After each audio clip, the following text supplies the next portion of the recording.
He rolls to his right, throws on the run, and it's behind his Stover. It ricocheted. Stover slow to get up. He got hit as he lost the ball and pinballed it to a Patriot. And Charles Woods, who couldn't hold up. And it looks like that'll be a 3-and-out, the fourth force by the Patriots. Stover clutching at his knee. Remember, they're already down Dalton Schultz, who left with a calf injury for the game at tight end.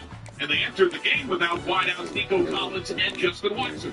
And that did not look good for Stover. He's rolling out as C.J. Stroud is trying to buy extra time. And Stover's coming towards the side. He gets twisted up his leg underneath him. 12 in the fourth quarter, 20-16. Patriots lead the Texans. You're listening to the NFL playoffs on Westwood One. This new year, get started on your next success with University of Maryland Mobile Campus. Apply by February 11th and get your application fee waived. An accredited state university, UMGC offers online and hybrid classes, along with more than 135 degrees and certificates in fields like business, cybersecurity, healthcare, and more. Gain the skills you need to achieve your career goals. Get your application fee waived through February 11th. Learn more at umgc.edu. Certified to operate in Virginia by Shell. Stop relying on a Hail Mary to fix thinning hair. Nutrafol Men is the smarter game plan, putting you back in control with a formula that's physician formulated and NSF certified for sport. It's clinically proven to improve hair growth and support visibly thicker, fuller hair. Don't wait for the next season to start. Go to Nutrafol.com/men for your game plan. That's Nutrafol.com/men to start today. At Straight Talk, we get it. You say no a lot. Can I get a tarantula? No. Coffee? No. So we're giving you more reasons to say yes. Like a free 5G phone with real unlimited data. Select plan activation. Can I use the free phone? Yes. See? Doesn't it feel good to say yes to more? Absolutely. Face tattoo? Absolutely not. Available at straighttalk.com and Walmart. Taxes and fees apply. In-store activation of gold unlimited plan required. For network management practices, visit straighttalk.com. The road to Super Bowl 60 continues as the NFL Divisional Round presented by Intuit TurboTax continues at 6:30 p.m. Eastern. Bears and Rams. Visit watch.nfl.com for the full schedule. You can also hear that game right here on Westwood One, the Westwood One Sports app. Kevin Harlan, Ross Tucker, or Oakman standing by at Soldier Field in frigid Chicago. So 3-and-out for the Houston offense, running out of time. 12:09 fourth quarter. Patriots lead 28-16, 4th and 6. Houston poised to punt left to right, snap to the 27. Marcus Jones had a good return earlier in this game. See if Houston decides maybe to try to punt the ball away from him, as they need as much field position and time as possible right now with this being a two-score game. The densest crisscrossing snow we have seen. Full snow globe effect. Bounces to punt left to right, standing at his own 13. Left hash. Snap a little low. He steps into a right-footed punt, shoots it in the air. It's Jones drifting to his right, and he lets it fall down behind him at the 10 and rolls inside the 5. It's touched by Texans at the 3, and the Texans down it all the way at the 4-yard line. Great coverage, and now New England incredibly deep. That's a 71-yard punt, too shy of the longest Townsend had on the entire regular season. That was exactly what the Houston Texans needed. Fantastic punt by Townsend, and Trayvon Smith does an excellent job as the ball hits and is rolling towards the end zone. He's in a full sprint to dive and knock the ball back into play and allow the Texans to down this ball on the 4-yard line. So for the defense now, you're saying, hey, if we get a 3-and-out, now we'll get the ball around midfield with a short field to be able to put points on the board and get you back in this game. If you're the Patriots, you're running the ball, right? Absolutely. You're running the ball, and you want as much time to come off that clock as possible, especially when you're backed up in your own end zone. Danger center back to the eye, extra offensive lineman, handoff Stevenson. He bulldozes right side. Miles of packed in this steady snow, able to earn a hard good 7 to 8. Sheldon Rankins ultimately tames him there. And some breathing room for the pass. 11:43. Game long. And right there, Jack Westover, the fullback, he comes in the game, and they run right behind him for a nice first down pickup by Ramondre Stevenson. Naquan Jones jogged off the field with his right arm dangling with right to the athletic training staff. 2nd down and 2 from the 12. Fullback is in, offset high, no straight up. May right catch. Works under center. Secondary fades. Hand off Stevenson. Right side. He's got the first. Picked up. As he burst through the yard to gain, he gets to the 17. Daniil Hunter was there. It's a gain of 6. So up 12. The Pats pounding on the ground. 11:03 fourth quarter. And as they're running this football here, you're the Houston Texans, you want to remind yourself that Drake May can run as well. So as we start to see Stevenson get going, they may get the gun at some point and fake that ball to Stevenson and have Drake May hold on to the football and see if he can get around the edge for a nice pickup. To the straight eye, May under center, 10:40, play clock at 8. Chisholm motion left to right. Texans only have one timeout. May from under center. It's a handoff. Stevenson jump cut first wave, second wave, and he carries Shire with him for an extra 2 after contact. It gets nearly another 8. That's going to be within 26. Caleb Bullock was the second hitter, 2nd and 2.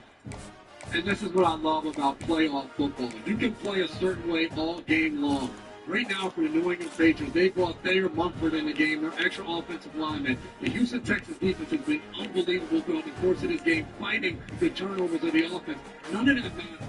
Now you need to get a stop, and New England is pumping you running the football. Front blitz is on, and another way through Stevenson again. The surge on the right side with an extra tackle.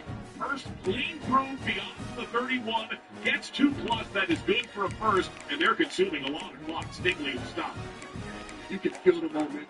When Montre Stevenson finishes that run, as Travion Henderson is coming into the game, he's walking off to the sideline. Stephon Diggs takes his jacket off and just starts screaming in his face and flexing. They're starting to feel the momentum of finishing this game with how the offensive linemen are moving people on this drive, picking up yards on the ground. First time they've changed formation. Offset eye straight left. And the handoff to the new back in Henderson. He shows first, and he runs through a first tackle by Lastiger. And then it's Bullock who gets him to the 35 after he gets 6. So we check in with Ben Lee. Yeah, Jason, you were talking about people, they up front, they are moving people, and I have a front row seat to Morgan Moses, the right tackle. They've had 4 runs and 2 first downs picked up, running right behind his hips, and he is balling people and getting up with a little bounce in the step as he's pointing towards the first down marker. On straight runs, playing keep away, 2nd and 4. Backs in the straight eye, handoff Henderson to the right side, and this time penetration, containment by E.J. Speed, who gets the tackle for loss. As he's able to rip him down for a loss of a few, it'll be 3rd down and about 7. 8:28 clock rolls through. That was a big stop because now it changed the guard. Now 3rd down comes in. All the pass rushers get a chance to come on the field for the Houston Texans. Danico Autry comes running on the field. Will Anderson Jr., Daniil Hunter. The Patriots are going to go 3 wide receivers, but I still would play it safe here. I would potentially maybe even do a quarterback run or a quick pass. I don't want to give the ball back to this defense. 3rd and 7 out of the gun. May pass the ball. He fires right. First down. And Wilson covers Stephon Diggs. And he's able to move the chains as they pick up a 1st and 10, keep the drive alive. That'll be a gain of 14 yards. Drake May is in the running for the MVP. And this is a beautiful pass by him as the Houston Texans are playing zone coverage. Stephon Diggs runs an out route with from the outside. Drake May puts it right in between both defenders where only Diggs can catch it and get up the field for the 1st down. Offset eye straight left. And it's a handoff and penetrating pressure by Petrie. That'll be a tackle for loss to the 44-yard line, a loss of 2. We pause 10 seconds for station identification. This is Westwood One, your home for the NFL playoffs and Super Bowl 60. The Rams Bears. Hear reaction of the divisional round until 1 a.m. Eastern on NFL Radio Channel 88 and on the Sirius XM app. 2nd down and 12. Patriots lead 28-16. They're at their own 44, trying to win the Texans. 6:46 in the 4th quarter. They've held the ball for over 5 minutes. It's been found on the ground with a sideways snow. May from under center. And it's a handoff to Stevenson. Jump cut. Able to earn past that first wave to the 48. Gets about 3 to 4. It'll be 3rd down and loss. Stingley with stick. And already for these Patriots, this has been excellent possession. By the time they snap this ball, it's already going to be under 6 minutes. So they've been able to the clock up 2 scores. So this has been a really good possession. And for the Houston Texans, you have to get off the field right now on 3rd down. You're telling the guys in the secondary, hey, hold put. Get hands on at the line of scrimmage and give this front a chance. 3rd and 8. Stunt is on May. Deep shot left side. And it's over top of Kyle Williams, who was aggressively defended by Lassiter, who sheathes the sword thereafter. It is 4th down. Texans have 1 timeout, but the punt unit out for the Pats. Texans ready to get the ball down 12. And the Houston Texans went man-to-man across the board there on 3rd down. I'm surprised Drake May threw the ball to Kamari Lassiter against Kyle Williams. He had Kayshawn Booty and Derek Stingley one-on-one on the other side of the field, and he's had some success in that matchup in this half. 8 up for about 6 minutes using 7 running plays. Able to convert one of their few 3rd downs on the game. Now Behringer to punt right to left. Noel return man inside of his own 10. Higher snap. Right-footed kick. Shot into the snow. No forward fair catch wave. Rips it cleanly at the 12. That's where the Texan offense will be. Our score here in Foxborough. The Patriots 28, the Texans 16. 5:48 to go, 4th quarter. You're listening to the NFL Divisional Weekend on Westwood One, presented by Intuit TurboTax. Only a 36-yard punt. So here is the Houston offense in dire need of points. They got to move this ball in a hurry. Got to get the ball down the field, and that's where C.J. Stroud has struggled. They haven't had a lot of those explosive pass plays to be able to score fast and get the ball back to be able to score again. Single out of the gun, near right, single back left, 2-step drop. He's pressured, he throws middle, knocked down, incomplete. Looking for Harrison Bryant, but aggressive defense by Greg Woodson, and another bad ball by Stroud, who has been at least a little off, if not way off. In the state of Texas, only one matchup goes by the name of... He threw the ball on the other shoulder. He gives him a chance. It's really good coverage by Greg Woodson. There's not a lot of space there, but the ball is behind him, and it gives the team to be able to pull away with that catch. Welcome to the home of the Baylor Bears, McLean Stadium on the banks of the Hudson. Middle to the tight end, bracketed, middle to Ellis. After a first hit by Gonzalez, Bryant does not get the first. He gets the 20.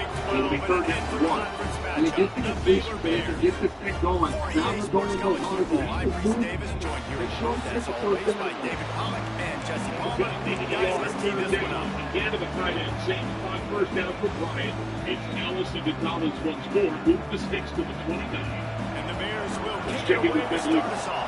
Yeah, the Texans trying to get the ball down the field quickly. Carlton Davis, the quarterback. Coming out with it, it's Ramirez. And a really First and nice 10, job 30, by foul, kicking forced to to get compromise and throw it away. He felt backside pressure and got hit as he tossed it wide.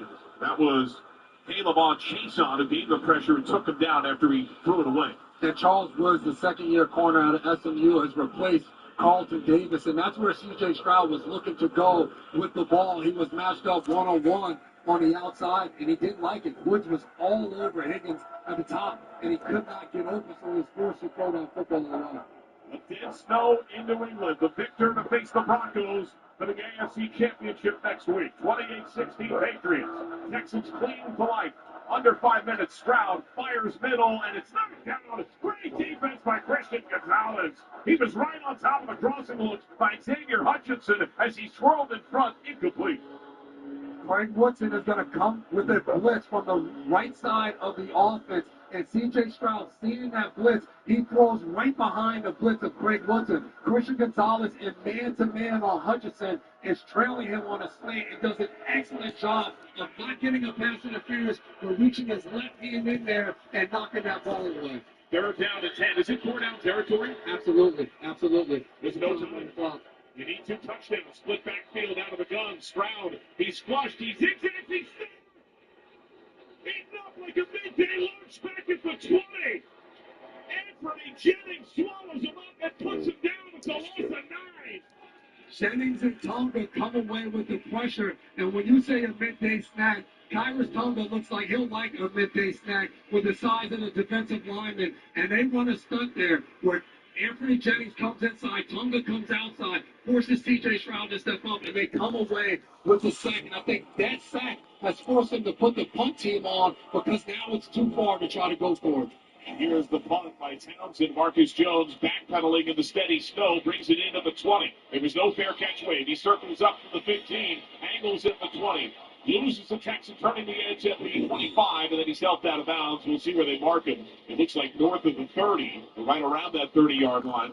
So we have 4:03 to go in the fourth, 28-16 New England. Robinhood Gold gets you a 3% boost on annual IRA contributions. The new gold standard is here. Sign up at Robinhood.com/gold. And now just a few first downs, and it could be all she wrote. Texans have one timeout. Pats have the ball up 12 at their own 30-yard line. The one timeout is crucial. And I think for D'Amico Ryans, you might have thought about going for it all fourth down there had you not taken a sack. 4th and 18 is almost foolish. You're giving the game away at that point if you don't get it backed up in your own end zone. So for this Texas defense, you're ripping at the football. You're trying to take it away. We call this a 4-minute situation where you know you have to get the ball back. It's in the straight line. 1st and 10 officially from the 28. It's Stevenson banging it outside right. Searches second level. Jump cut one man. And it's finally Aziz Al-Shire. After E.J. Speed whiffed on the first tackle, he gets to the 36. That's a gain of 8. We'll get a timeout. You like this, using the final timeout here? You have no choice. You got to stop the clock. And for Ramondre Stevenson, he does an excellent job there. When he bounces to the outside, he gets close to the sideline, and he cuts back and goes down to make sure he keeps that clock running. Don't forget to join us later today. Westwood One brings you all the culmination of the divisional round of the NFL playoffs. Find us on an affiliate near you, the Westwood One Sports app or WestwoodOneSports.com. Kevin Harlan, Ross Tucker, Laura Oakman standing by at Soldier Field in Chicago. They are ready to get underway. The Patriots now break huddle, 2nd down and 2 at their own 36, up 12, 3:55 fourth quarter. They under center, backs in a straight eye, run blitz is on. Handoff, purposeful pause, second effort, and forward progress as the first for Ramondre Stevenson. He earns the 39. That's 3, 1st and 10. Texans have no timeouts, and the Pats are up 12. The Texans will be able to stop the clock at the 2-minute warning, but that was a tough one for them to be able to come out there. For this Patriots offense to be able to run the football the way they have these last 2 possessions. We've been saying it all game long that both defenses were giving up absolutely no space in the run game. For them to come out and be able to run the football the way they have these last 2 possessions, the defense knows you're going to run the football.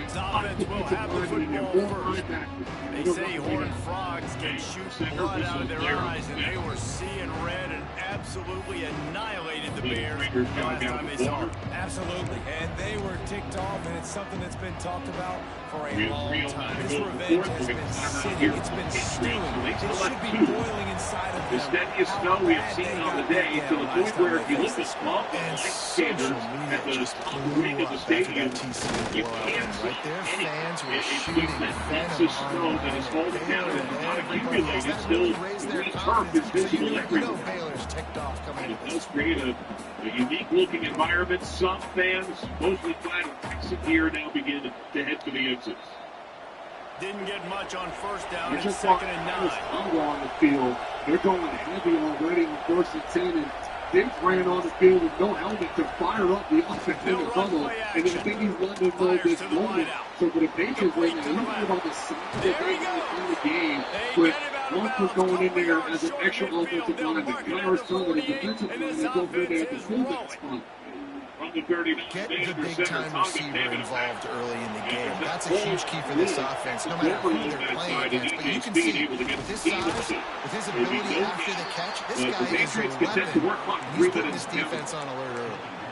That's a really good job by the defense, wrapping them up, getting them on the ground, take away that run game, make them one-dimensional, put them in passing situations. Really good job by the defense. We're not giving these balls Got up. 3 on Don't 1st fumble down and anything 2nd and else. 7. We're just going to run right at you. We're going to let as much time come off the clock. We don't care if you stop us or not.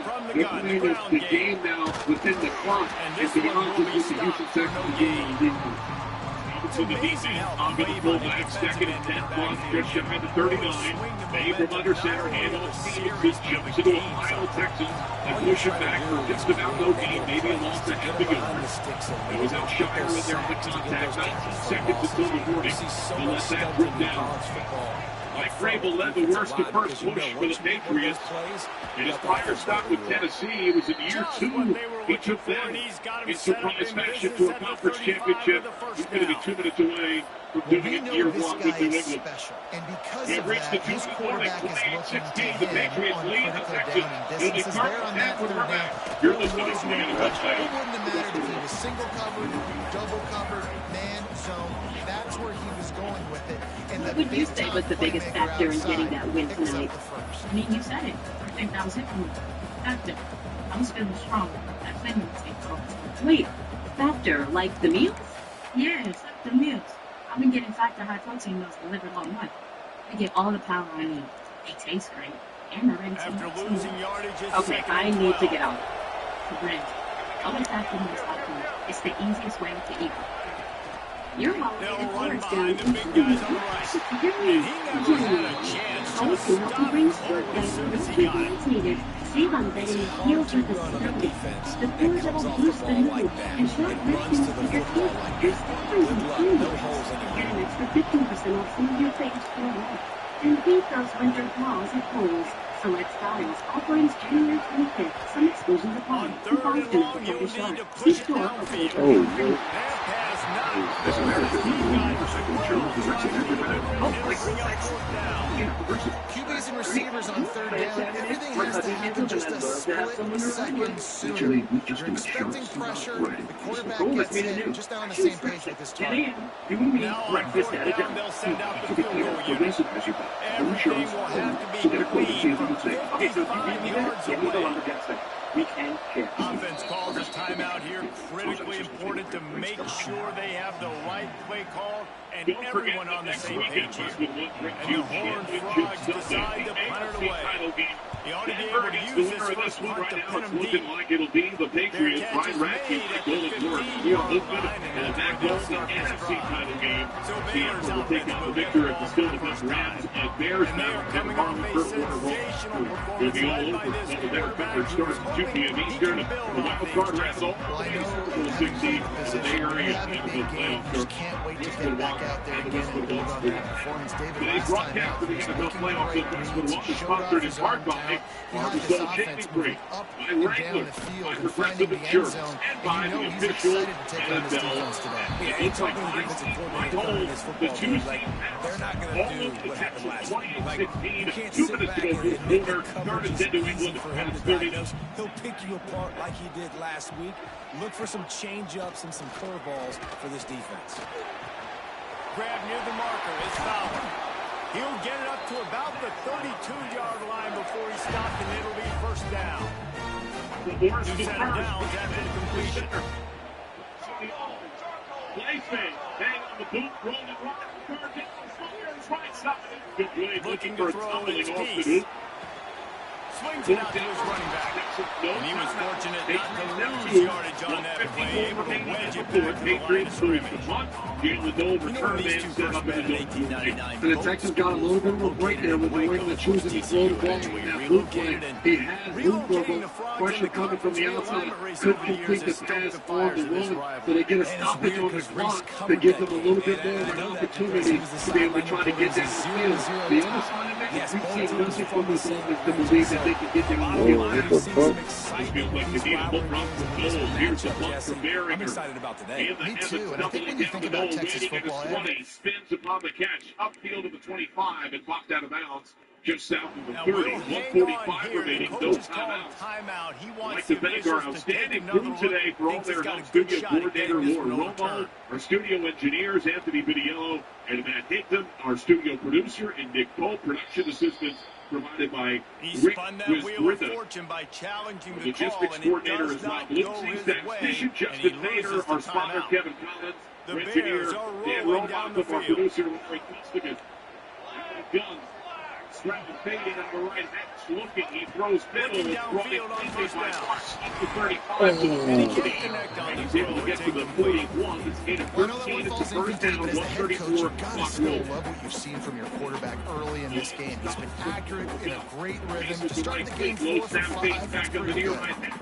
Stepping into it, he lobs to the near right to Bryant, tight end. Sidestep trying to get out of bounds, and he does at the 47, aided out of play by Gonzalez. Try to make up for some of that lost ground on second down. They're going to down. get all zone coverage from the New England Patriots, and they're staying deep on everything. So for Stroud's first two passes, they just been checked down. They're trying to pick up yards, and right there, Bryant does a good job of getting out of bounds for a second. They almost started on the inside, but kept his foot. We are shut in midfield. They're the big component, man. They've got to get some push to get some running lanes, get this running game going. They're the ones that make it go.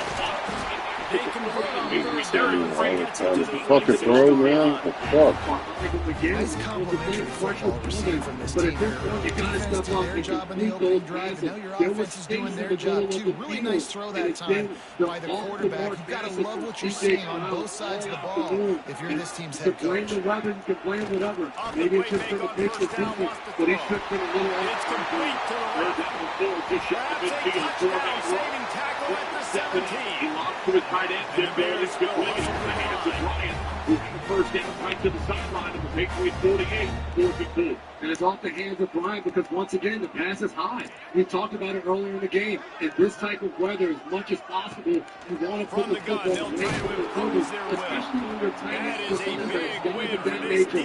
Make it easy right there as soon as he got the ball. But once again, Stroud a little bit I love when defensive backs come up and they are physical. They stick their face in the fan and they aren't scared. Tell me the defensive coordinator coming into this game, he knew his DBs had to tackle well. They had to get these running backs on the ground. Great start on this first drive. For the play for The give to the back. They make Yes, the we stop did. after So he the picked Patriots up a have free one left. balls Clock at the goes to 18. 111. Houston Man at down on the play 47, as the looking at a officials take a 4th break and to let him 4. be checked If the out. Patriots get the stop here, this building is going to burst. And that's what we call a Kodak moment. So for the Patriots defense, the offense comes out there and you take a picture of exactly what they wanted to do. Now you call the timeout, and the coaches are on the headset now. Hey, I think they were coming with this or that. This is going to be the best game you can manage. They'll throw it to the back on the screen. He did not make it a stone ball on third down. And a crisscross Well, the offense on third down there, they're just trying to spit the ball out quickly and see if they can get a block and get north. But defense, really nice job getting after the catch, getting a tackle, and now setting up for it. Right down the boulevard. It's good. And that'll put the first points of the game on the board. It's 3-9. And you'll take that first drive. Like, you wanted a touchdown, but you gave the people here at home something to cheer about on that first drive. Move the football enough to get your kicker an opportunity, and to put 3 on the board. TCU has it back in the Horned Frogs go on offense. They're going to need to get something started, finding themselves in a 3-0 hole. Running back searching for a hole. And there was nowhere to go, just stopped in his tracks in the backfield. Well, the offensive line had everybody blocked except the defensive end. He was able to sneak into the backfield and get the tackle for loss.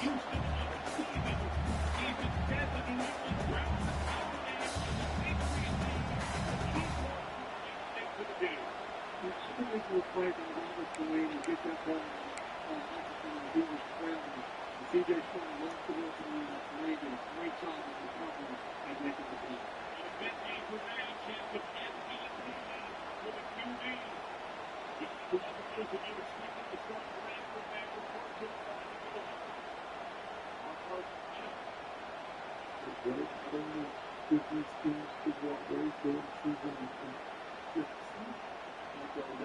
For the full schedule.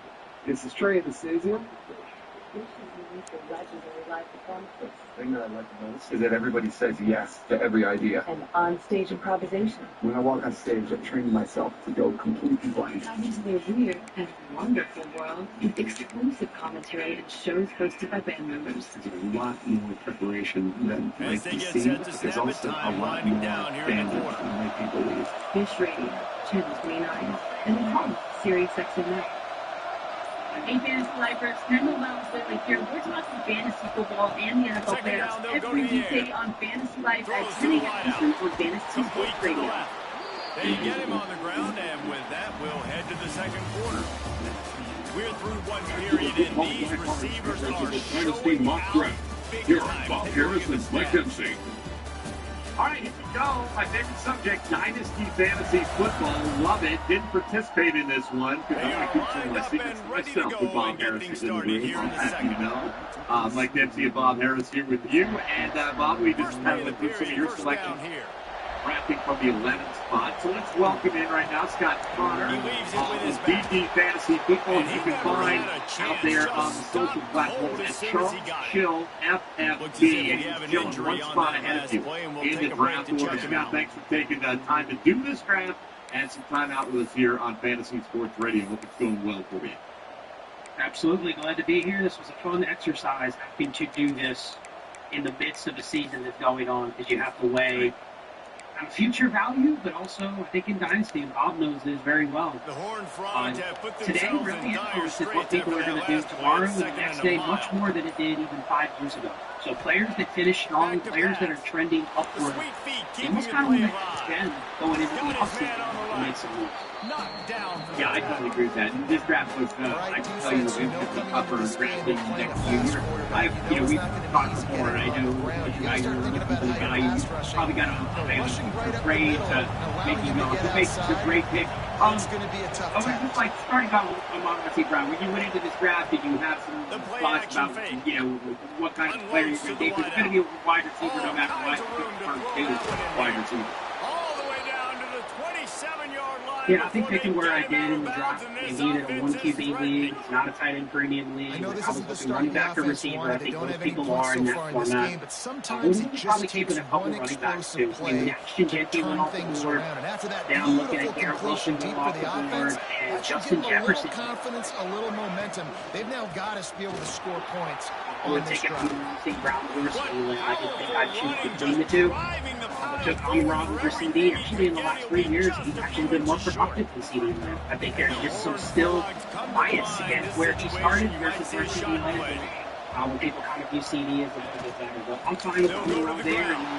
And we got around the second. I mean, there's some data on Rasheed Rice. I think because he wasn't anointed as the guy day one, I am still put him in the receiver tier. You see him tell the he understands. And now you set up third down. Back-to-back. This offensive line's going to have to play a lot better. Because that was a tough decision. It was a tough decision between London and Rice. And as soon as I made it, they'll go to the air on 3rd and short. But it's just like, your thoughts on the future of London as well.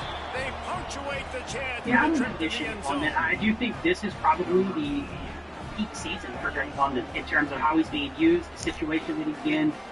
It's hard for me to take him over Rasheed Rice if you can set aside any of the off-the-field stuff, any of the things that might hurt Rasheed Rice's value.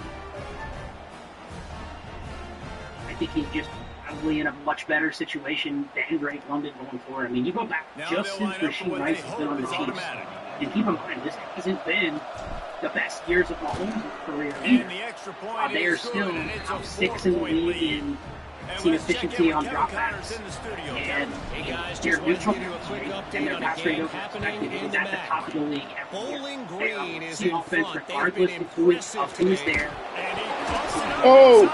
His usage, his situation. It's really hard to fucking go. You don't have Well, you might have to if I was in the league with you, I'll tell you that. Because there were several receivers that went in the first round that I would have been like, thank you very much, thank you very much. And they get pushing guys down. You mentioned a couple of them, it sounds like. But, a lot of people will do the hero running back strategy in redraft.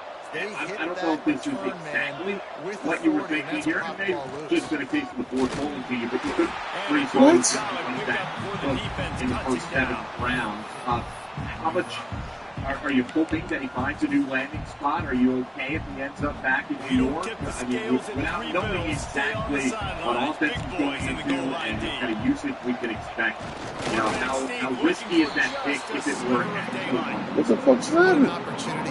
Yeah, I think this was probably the pick that I was the most unsure about. But I do think everything we heard about Breece Hall around the trade deadline, he's going to go somewhere else. I know his sentiment in Dynasty is very high, so almost anywhere he goes, people view that as a return versus a lot of the other running backs around him. I feel like they're I got a touchdown. What y'all doing? he felt like the one in this range where he told me 6'1", he was being valued as a top 3 or 4 running back and wouldn't shop him. So that's why I took him.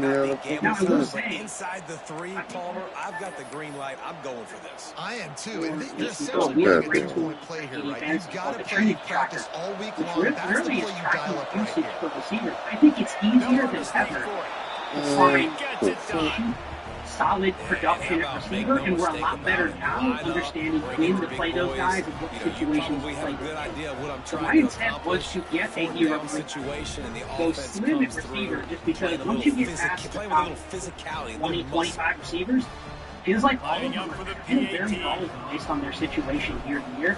And so that's why I'm taking Brees, so a few more receivers, but then stop.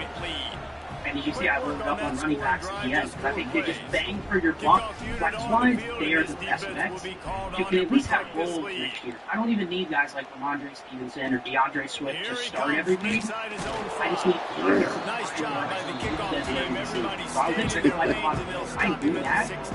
Why am I not taking Brees Hall? I've gone somewhere else, but process of elimination of the receiver. Yeah, Brees Hall, Kate Brown and Brees Hall, if you pick for me for the next pick, would have been ideal for me. I ended up with Saquon Barkley. There, it also comes around. I was going to take whatever Eagles receiver was left to me. Brown first and Smith second. If Brown had been gone, I would have taken Smith as well. You took Smith after I took Brown. Talk a little bit about that. Yeah, I mean, their usage this year has been God damn it. And the most part, Smith is the receiver. But I knew, again, I was going slim at receivers. I was not going to be one of these teams that drafted 6, 7, 8 receivers. So I just don't think you have to. Once you lock in your guys that you're pretty much confident to be your weekly starters, I'm willing to just take Devontae Smith going forward. I'll just start him. He's going to be my wide receiver 3 or my flex. I'll just live with the result. But I don't want to draft 6 players like that. So I kind of regret the next pick, honestly, by taking Jordan Addison. That feels like he was still a little stuck in the dynasty profile, yet I don't think I even needed both him and James Higgins. Honestly, I'm like this is better than Jordan Addison. That's probably the mistake, honestly. I love the Smitty pick. I think the top 4 were exactly what I wanted to do. But those next 2, I probably could have maybe even taken another running back and just continued with my strategy. I think it was Scott Connor of BB Fantasy Football. Scott, as it turned out, let's go. You got as your quarterback selection in the late 7th round. Now, you have a few rights. I think the second round pick was already discussed. I should say, something that you desire to hook up like that, or is that just happenstance and you think the best QB on him? Yeah, I think it was only going to take one quarterback. I didn't really want to pay the prices that someone paid for Drake May, or even the other quarterbacks above that. Knowing it's a QB draft, so I just put points in there. I probably could have waited another round or 2 or 3 on Joe Burrow or Justin Herbert. It wouldn't really matter. I think at this point you have to just decide if you're taking an early quarterback, you have to build your team around clean early quarterback. If you don't, you're probably playing with the position right. I figured I'll just take Mahomes and probably we can find another one along with it. There were a couple of teams that did not take tight ends. Yours was one. Explain. Yeah, honestly, it's probably one of those where I'm willing to just take that position and platoon it. And just get other people. Because again, there's a push and pull. If you take Trey McBride, now I'm assuming this is where I get in trouble sometimes. I assume everybody's going to optimally efficient. And then when they don't, you look at the teams and go, well, you have Trey McBride, and you have Hunter Henry, and you have 3 other tight ends you're not using, which is making it harder for me to go cheaper at that position. But I'm kind of thinking when we had a lot of smart people in here who really drafted this out, they're probably just being them teams that are rostering more than 2 or 3 tight ends. And I'm willing to just pump that position or wait a little bit longer until that's I figured the value of getting some of these running backs that I know have had workloads and costs, value that higher, drafting the tight end 12, tight end 13. Timing could not have been better. They get the completion on third down. Scott, before we wrap up, if you get a front row spot, just tell folks about BB Fantasy Football and we'll find when they get there. Yeah, appreciate the shout out and the invite. This is a fun mock draft. DDFantasyFootball.com is our website. That's where you have that Trinity tool that I was talking about. It's the best receiver usage tool out there on the market. It is very helpful when you're trying to make those decisions between the non-obvious receivers. Oh, no way. Our YouTube channel is DDFB. On YouTube, that's where all my video content goes, and podcast content as well goes on the DD Fantasy Football podcast player. So I appreciate you guys inviting me. It's a great community if you want to join and just literally talk dynasty strategy and theory all day.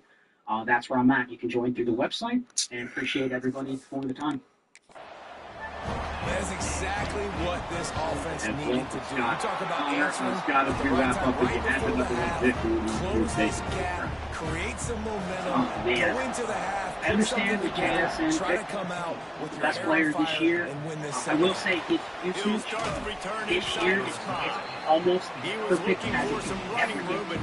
Kind of similar to DeMar Chase. I can't argue with it. I probably still would take the Chase even in a 70% capacity situation this year. Chase is still on the per game. So I probably would have gone there.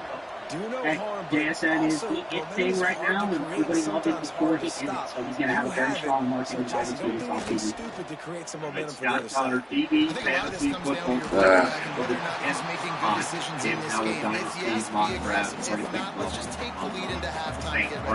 When we return in a moment, Joe Barton will join us from Local Wire, host of Amplifier Radio as well, and we'll continue our coverage of the Dynasty. Running to Green. Oh, he's got some space. Welcome. That shoulder delivers the Get blow. off of him. Let's go. And he slipped through the crowd, and he'll house it. Touchdown, TCU. And how big is that for this offense? Put a nice drive together, get the touchdown, add to this lead already. Everything right now, Palmer, going their way. Yeah, that was as good a two-minute type situation as you could have offensively. And David, they've got so many weapons on this offense. They practice these situations all the time, and they put it to work here at the end of the first half.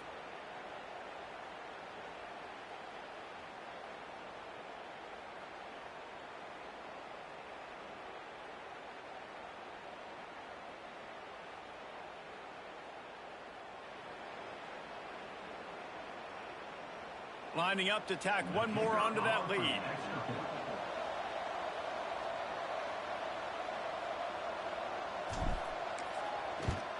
And with the extra point, it's a 21-10 game. That drive took no time at all. Couple of plays and finished it with a long run for the touchdown. Kickoff unit is out there. Let's go. Got time to run a game this one.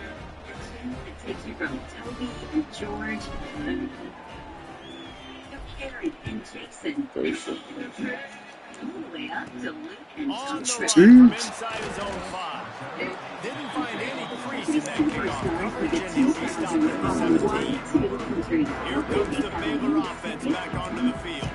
Now they're back up here, Jesse. Wonder how aggressive they're willing to be. I think it's going to come down to how much confidence they have in this quarterback and his decision-making, because you cannot throw an interception at this part of the field with this little time left. Oh, wow, man. What the fuck?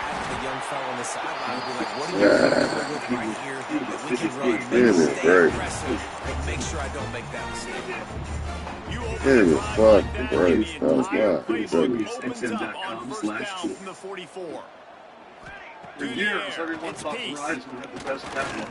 Because they did. But now the best mobile network in the thanks to this senior defender. Advanced 5G. You got a timeout here late in the first half, and they'll try to get more points on the board before the break. Running out of time here in the first half, they're going to have to be efficient to put some points on the board before the break. Best mobile network in the U.S. based on analysis by Ookla Speed Test Intelligence data remains 2020.c T-Mobile.com/. He's got his man. He's got a timeout on the waning seconds of the half. maybe a chance to get off a couple of plays. On Fantasy Sports The Radio. defense going to stop the clock with a timeout. They want to make sure they have everybody on the same page. My second year on, I felt like Just I was this one of side the of top tier midfield, the receivers defense before trying to the game. rise up on third and short from the 49. Just search Fantasy Football From the gun, Legends wants to on pass. Sirius XM app. The Fantasy Couldn't Football find a Season man, never just had to stops. throw it Fantasy away to Sports avoid a Radio. negative play. Don't miss extra And advice third as and we short, help you it's a set your great daily place to fantasy be for playoff an lineups. offense. You Now, got the fantasy whole football playbook tournaments at available, DFS and this then choose to season pass. is The just defense did a getting good. really good Also, job we playing help the you pass. dominate your playoff Fourth leagues down and now, it's contests. decision time. They're going to look to him in the One red more area, play and that's before where he the brings teams you head that to the locker fantasy room. from the touchdown sample. Breaks a tackle, and he On spins fourth his way down, he'll try to into the toss it. end zone.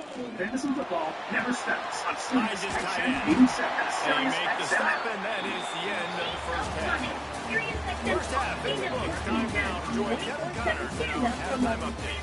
Guys, some real edge-of-your-seat moments, and there's still 2 quarters to go between the Bears and Frogs. And talk about a first half for the dude in that backfield. That coaching staff has been getting rave reviews on a weekly basis, and through 2 quarters today, he's been a complete game changer. He's breaking the will of this defense, and that's something that's just sports players very out there. tough to You're showing me ice too, and you're listening to the channel with Fantasy Meets Reality. Sirius XM Fantasy Sports Radio. Fantasy Sports Radio, where winning is a reality. Every story, every angle, all in one place. From breaking news to in-depth reporting to the voices shaping the conversation, the Sirius XM News channels keep you informed. From national headlines to business news to international stories impacting the world. Frogs will line up to kick off and start the second half. Fox News Channel, CNN, MS Now, Fox Business, CNBC, Fox News Headlines, 24/7. On the move from beginning at inside 7, his 1:12, and on the Sirius The XM returner app. could find no daylight. He goes down. Baylor has it back, and here comes the Bear offense.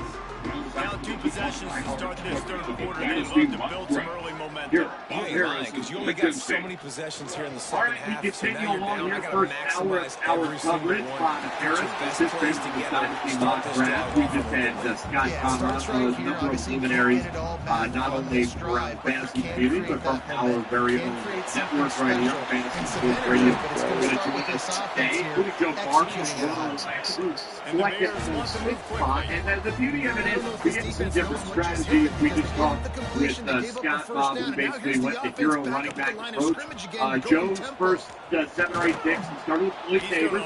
They got to Bucky Irving, then Roland Dunze, then Cam Scatterblue, then Lamar Jackson, and Josh Jacobs, Tucker Kraft, and Zach Charbonnet. So 4 running backs in the first 8 selections. And Joe joins us right now. Joe, thanks for the time. Looks like a fun draft, and we appreciate you taking some time out to break it down. Let's go, man. Come on.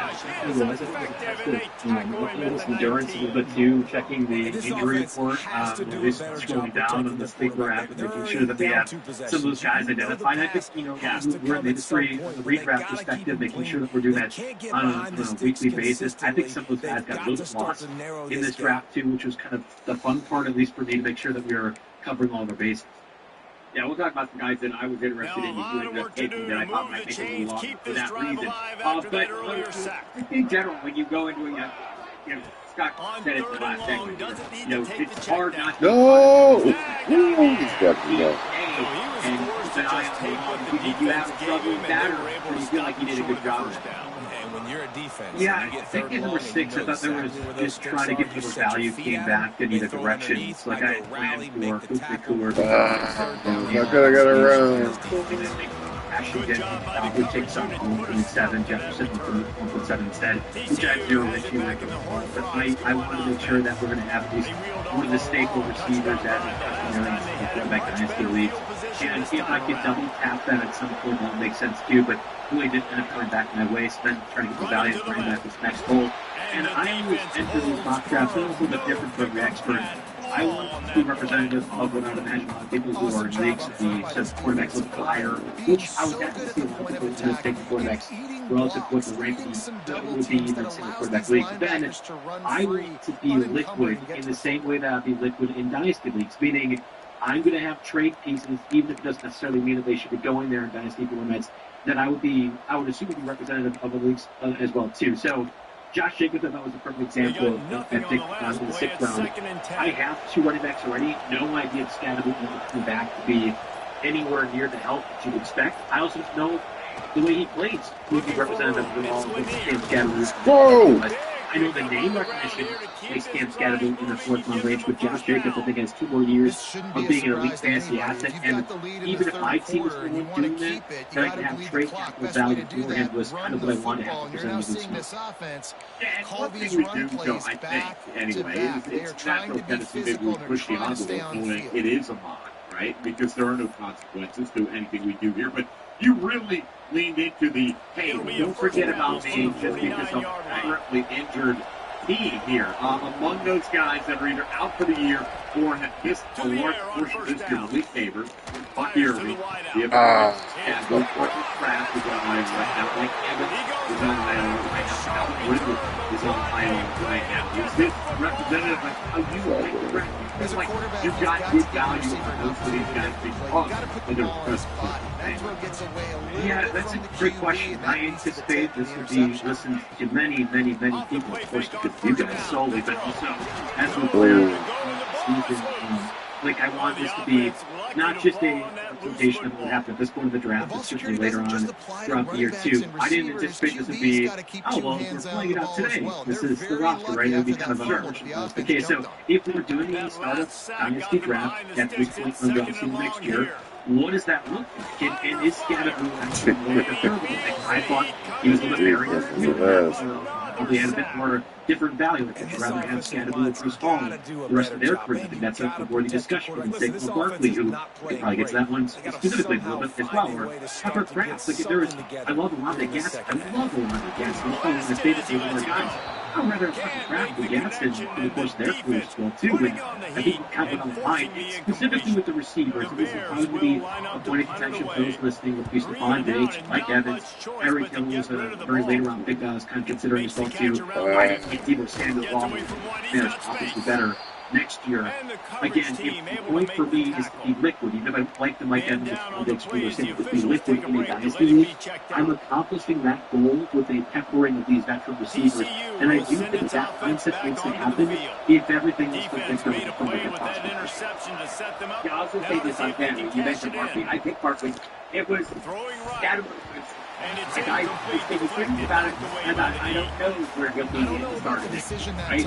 And, yes, I was expecting man coverage, but that time the defense was in zone. They did a really nice job closing the window. The intended target was not open. And that's why that one fell in. Maybe I'm getting a value because we have a bad AJ Brown. I think the same player in the year, Bucky Irving, for example. I wonder if he will be a guy that's down the radar. Talk a little bit about his season and what your expectations are next year. Yeah, I mean, it's been super frustrating. I've mentioned this in a number of different radio shows back down. I think this is going to be this, try to, or at least remember for next year. I don't want to draft Niners or Buccaneers players in redraft leagues because I don't trust the organization. Tell me the truth on these injuries, and I don't trust the organization to handle these appropriately. I mean, we remember this back in week 5, Bucky Irving pitches different best against the Eagles. He's going to be fine next week. We haven't seen him since. Maybe he'll be available for the rest of the season. I don't know. Like, it's been really frustrating. I think it's dating back to Bruce Arians days with Mike Evans, the Buccaneers franchise has never been really forthright with this stuff. I don't want to have those guys in the future, especially redraft-wise. Dynasty, it's a different conversation. You assume Baker Mayfield will be there. Emeka Buka, there's ways to probably will be. I would imagine continue the offensive line, a little bit of damn stable tackles. Most of the draft picks on the team will probably dedicated to defense. We can project what the offense will look like moving forward. It's why Bucky Irving, in my mind, was Baker Mayfield there. I think he's still in the top 14, top 16 football range in dynasty startups. And I like this McCaffrey with the McCaffrey. McCaffrey went some really great really soft and in position to be in that spot in the next 4 or 5. I think there's really more things to be made. And even if the Buccaneers keep Sean Tucker, who could be gone this season, or Rashad, I mean, there's an opportunity for Bucky Irving to have the backfield to himself in the very near future, too. So even if it's disappointing this year, that the Buccaneers, in the way that they handle this injuries, it's been very frustrating. I like Bucky Irving from the dynasty perspective only. IU, much like Lamar Jackson, you took him in the 5th round in this one, and much has been made about the fact that his rushing numbers are down. He's been banged up this year. Will his style of play lead to, continue? No way! Over the next, let's say, 3 to 5 years from a dynasty perspective.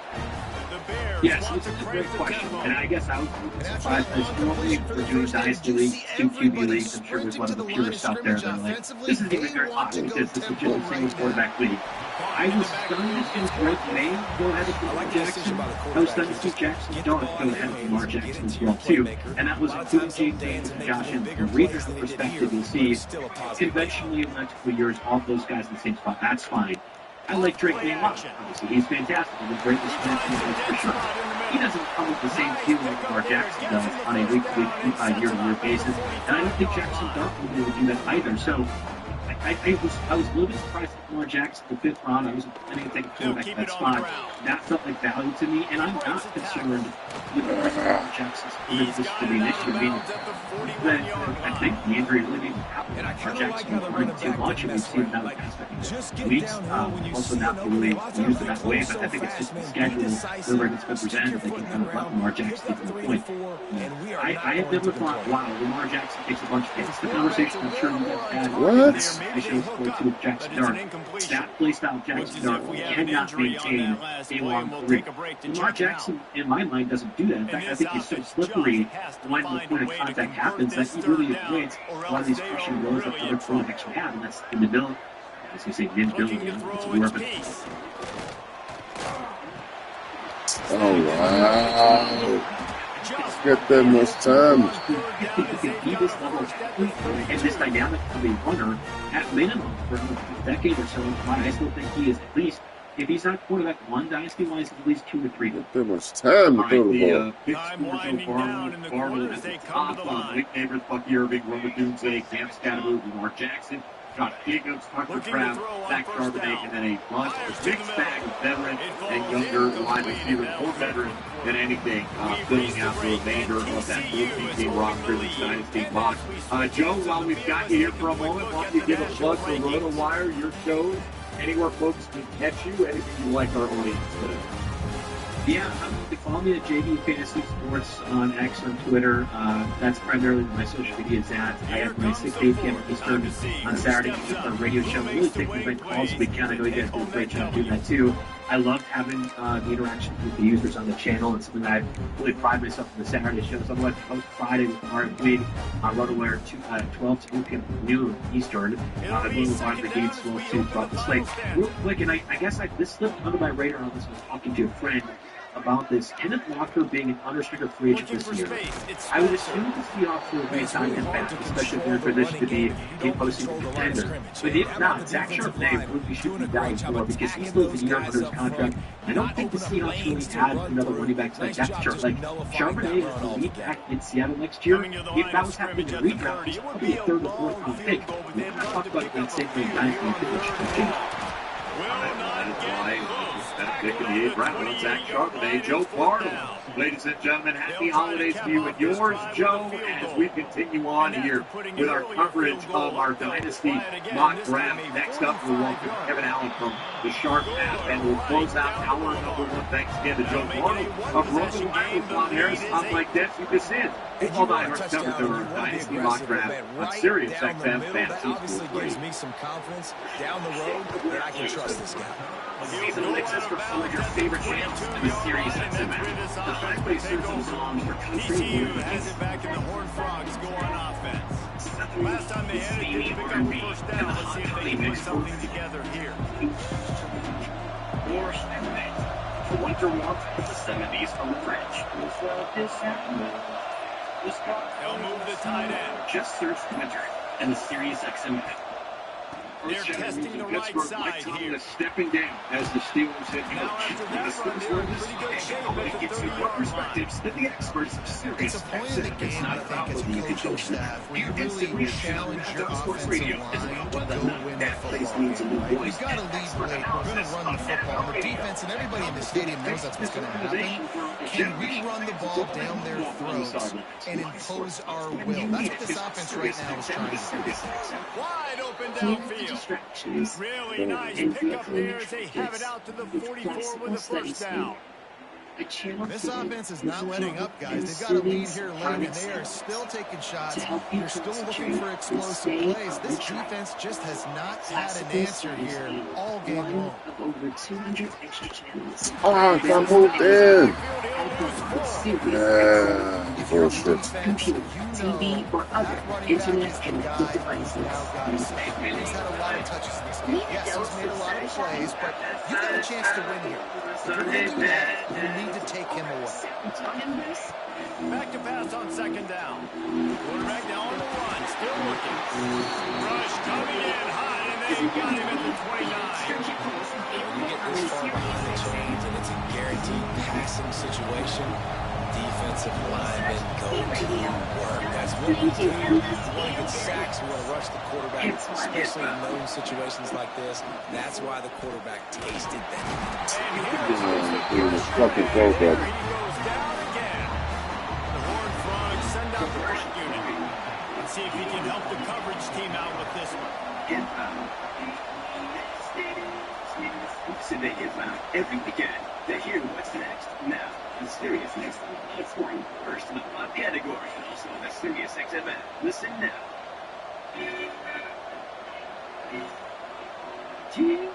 Check mystery tour through the sounds of Beatlemania. The music, the thing, everything. I'm just going to be the songs. Every day was like living 10 Not going to take a chance to grab that one as it bounces out of bounds. Baylor has it back in here. Comes the Bear offense. Jesse Bailey kicked the field goal last time they did. Or internet-connected devices. Fantasy Sports Radio, where championships are won. Events like the football and travel fans every weekday on Fantasy Live at 3 a.m. on Fantasy Sports Radio. To go into phase 2 of your game plan. Backed up now, here's second and long. Dynasty Fantasy Football analysts in the business. Back to a special edition of the Football Diehards. Here are Fox Harris and Mike Dempsey. All right, just under 10 minutes to go before we hit the top of the hour. We've got a great guest list coming up for hour 2. Laylock and Jeff Bell from Football Guide, Alex Kozlowski of Run Wire, Russell Clay, a fantasy guru. All of us going to join us here on our mock draft recap show. Dynasty mock draft that went down just this week. Yes. And just to keep the set out some of the values maybe perceived at this time in Dynasty fantasy football. Mike Dempsey and Bob Harris, your hosts here, as we're joined next by Kevin Allen of Sharp App, as he has a fourth selection in this one. Let me just give you a few of the big old school spots. Bijan, Sinelberry, Hampton, running back, running in the 90s. George Pickens, Jackson Dart, Chris Olave, Rondé Gadsden, Floyd Franklin, and stay up before the Alfred Juan Jennings in there. Leslie Slatney, getting out. Kevin, thanks for time here with us, man. Reflecting on the Dynasty. You feel like this would have been one you could have gone to battle with if it had played out. That defender was just smart. Yeah, after this draft, I'm kind of wishing this was a real league, not a mock. I did not a mock. I love the way this one went down, just from start to about midway through. You know, it's a reminder that these drafts can get a little ugly at about 7 or 8. You start to get into a zone of you don't like anybody, but you take it. Yeah, it's funny you say that, because through 6, I thought this was super intriguing. And Mike mentioned the old school start from John Robinson and Warren Hampton, 2 running backs, which made me really intrigued by the receivers you picked in rounds 3 and 5. George Pickens and Chris Olave, for all the guys that went ahead of them, those guys could be in that conversation next year, could they not? That's what at this point, is he that different than CeeDee Lamb, who went 2 rounds ahead of him? I mean, if I go on DraftKings right now, yeah, Pickens is more expensive than CeeDee Lamb on DraftKings as of this week. Like, things have shifted, and he just seems to fit that team really well. I'm going to take that in round 3 as a guy who's going there. I think Pickens has taken the next step. It turns out it was the Steelers, not that great offense that was holding it back the first couple of seasons. Yeah, I would still prefer CeeDee Lamb if you're giving me the choice at the same cost, but it's not the same cost. You're getting 1.5, 2 rounds of value value on that. That's kind of something we brought up and discussed earlier. Marion Hampton, we don't know. We haven't seen much of him as a pro. Obviously, you had a high evaluation on him coming out of college. He was selected this highly. It's just second and 6 coming. They told the coaches this week, that's their guy. The running back is the guy they feel the most confident in. So I think about the rarity of first-round selected running backs in the NFL today, right? It's hard to get these kind of players. They have a lot of draft capital. The team doesn't give up on them. You know, teams give up on these third, fourth round guys that show some life, but then kind of disappear. So between Bijan and Omarion on the start, I figure we've got young, stud running backs that can catch a pass. They can be on the field for all 3 downs, which is rare at this point in the NFL and with the running back position. So if I grab those guys early, I think I can always get it figured out at wide receiver in any league. Figure it out. I mean, where's Corey Franklin before this year? I never even heard of him. So my guys are emerging as wide receiver that you can kind of work out, but you're not finding a Bijan or what I believe Omarion Hampton can become uninjured. We saw a little bit of it before he got hurt, and I think we'll see that same studliness from Hampton in the final portion of the season. That's exactly what I want running backs on teams that win, and I want them to catch the pass and be on the field for all the downs, and I get it figured out at wide receiver. Yeah, then you've got to figure it out at quarterback, route 4, and Jackson Dart, ahead of guys like Jaden Daniels, ahead of Lamar Jackson, ahead of Jalen Hurts, who's still pretty far. I'm not totally against this either. Like, I think this is a really intriguing pick. Tell me a little bit more about it. I'm obsessed with Dart. Dart who's looking good on a team who has looked good so far on the Giants team with, let's face it, not the best of coaching staffs, no wide receiver weapons to choose from. I get tingles when I think of what Dart can do with Malik Neighbors, and I think Dart is he's kind of like a Jaden Daniels to me, where he can stand in the pocket and sling it, but he's got the run in him. That's exactly the kind of quarterback I want. You have so many guys that just do the one thing well, but not the other, and that starts to become a problem. My biggest concern with Dart and every running quarterback is just like what we're seeing with Daniels right now, which is after they have that first year of going crazy, the team says, no, we're going to turn you into a pocket passer, and it kind of reduces that fantasy production for those quarterbacks for a couple of years until they get it figured out. We've seen that with Lamar kind of figuring things out later on. But I think Dart, early career, young, so many years ahead of him.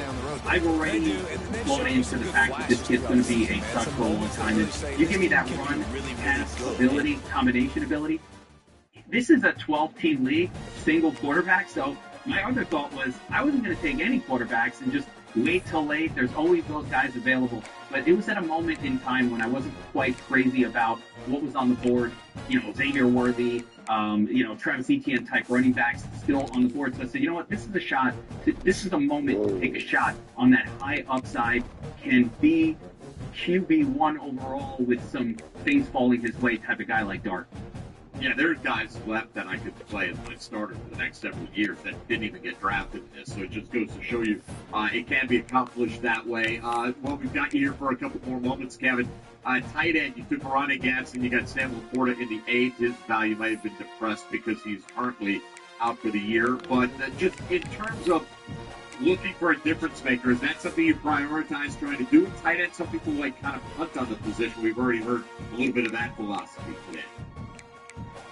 Yeah, I do like punting unless you can get a difference maker, right? I don't think there's that much difference between, TE12 and TE17 or 18.